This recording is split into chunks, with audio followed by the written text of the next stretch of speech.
How you doing, everybody? My name is Coach Diego, and today I want to share with you 5 different scaling options to make sure you get the most out of every single workout.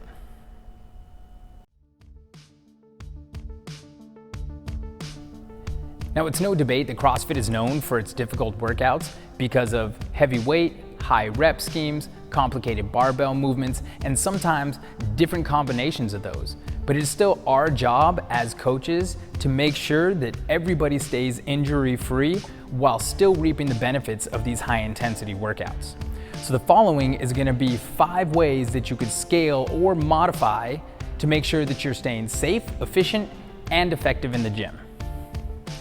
All right, now while this first one may seem like kind of a no-brainer, I've often seen people's competitive side override that common sense. So the first one is use less weight. Just because the whiteboard says that you should be doing X amount of weight doesn't mean that you have to.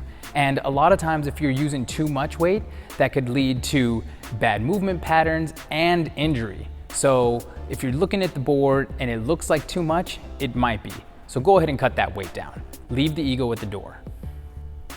Now, the second way to scale a workout would be to cut down the amount of rounds or reps that you do.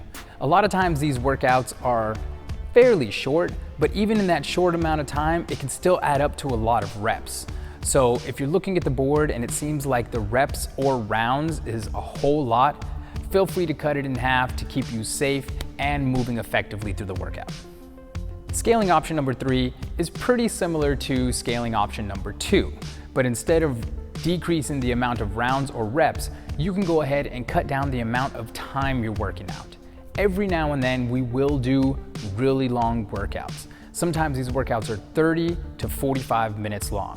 And again, if you're starting off, that could be too much time for you to be working. So cut that down by 20, 30, maybe even 50% if you need to. We don't want you so sore that you can't come back next week or that you don't want to come back for fear of injuring yourself.